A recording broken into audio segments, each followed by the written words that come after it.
All right, so good morning, afternoon, everyone. Thanks for sticking here.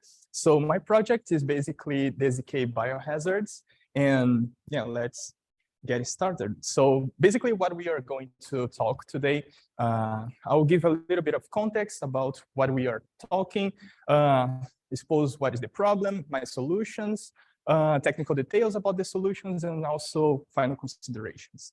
So first, let's start with the context. The ZK Biohazards basically is based on biological sequences and everything. And for us to start understanding that, we need to first start from like a digital DNA sequence. So let's say you want to create a DNA.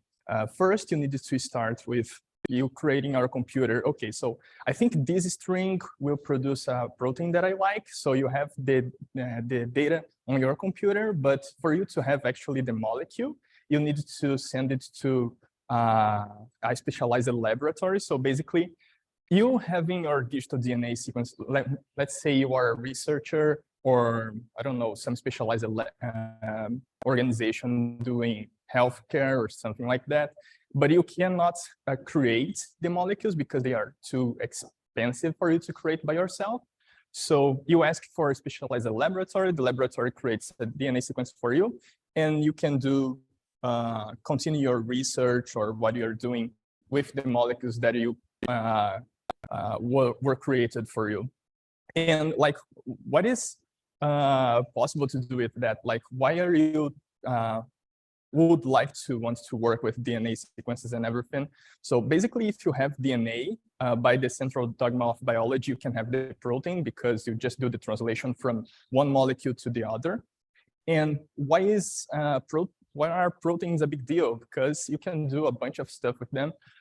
So one example, insulin. I'm pretty sure that this is obvious why it is important.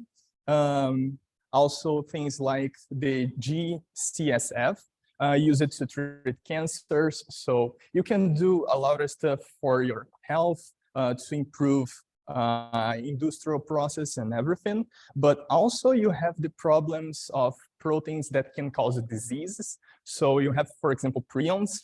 So if you have like CJD, this disease, you basically, there is no treatment and people that have this disease die quickly. So at the same time that proteins are good for us, they can also be bad if we have like some disease because of them, or they can actually also be in form of virus. So we all know that in COVID, last 2 years were pretty ruthless. So this is a big problem. And proteins, they enable all these things, and they are basically the building blocks for different living organisms, or like virus is not considered a living organism, but yeah, with the proteins, you can do a bunch of stuff. And you need to be careful with that because virus, for example, if you have a malicious actor, you can actually create some, theoretically, you can engineer some target weapon for some specific population that has some strain of DNA. So the virus will bind to that DNA and not the other part of the population, or some target individuals. So yeah, so how do we prevent that? So let's say you are a research or organization interested in creating these molecules for, you have your end goals. So currently what what governments do to prevent people from creating biological weapons or biohazards, you basically have a state agency that will take the data that you want to create, the sequence that you want to create, and they will say, okay, you can do that, or no, you cannot do that, because they basically have a data bank of proteins that are known to be hazards, and some of that are, okay, fine, you can do that. And then if they say that you can do, then the data is sent to a specialized laboratory, and the laboratory will create the molecules for you. But there is a problem with that, because if you have a centralized entity saying what you can do and what you cannot, they can basically backslash you if they want. So let's say you are the American government and you have a company in the US and you are doing research and you ask to create a specific molecule, but the US is under the curtains trying to backslash this specific company of yours for some political reasons or something. They could actually do that and no one would know because they are the only ones that have this information about what are biological weapons or not. So they can actually lie and say that you are doing something that is a hazard, but it is not. And there is no one that can check on the agency itself. And you also have the problem of confidentiality because the data that you provide, they have full access to the data. So not only the laboratory that is creating the data has the information, but also the centralized entity responsible for screening.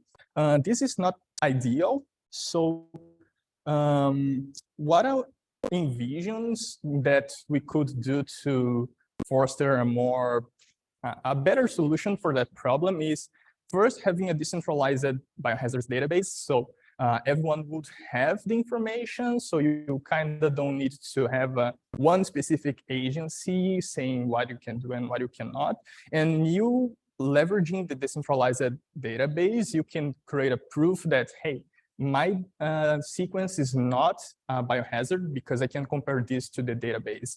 So this is basically the idea. So let's go to the details. And well, if we are going to have a decentralized database, the data actually cannot be like in plain text, for example, because it would be the same as you provide information about how to create a nuclear weapon for someone, and you don't want to do that.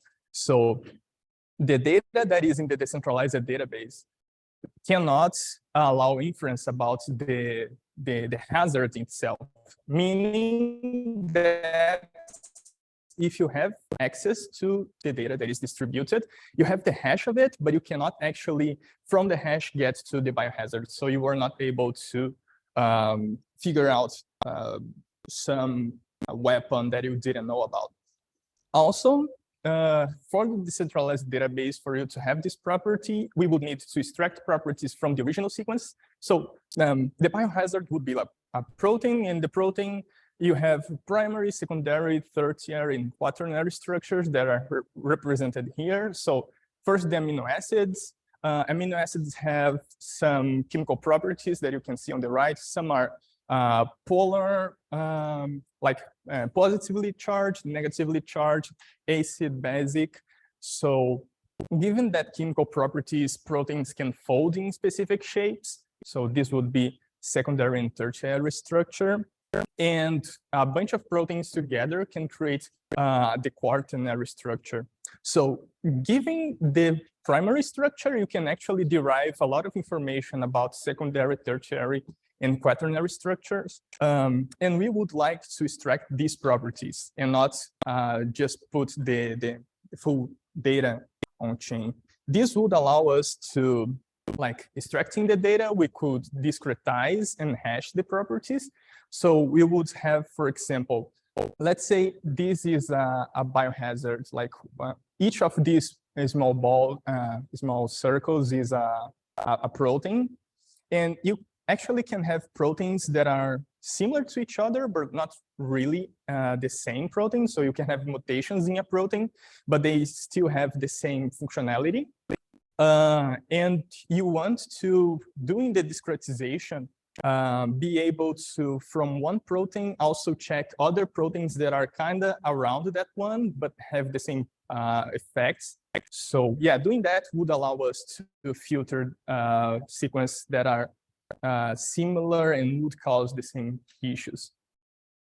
Okay, and also this gives us the ability, actually the feature of making it computationally feasible to get the original sequence. So you have the data, and it would be impossible for you to brute force every single protein in order to get the data that is stored, the hash that is stored.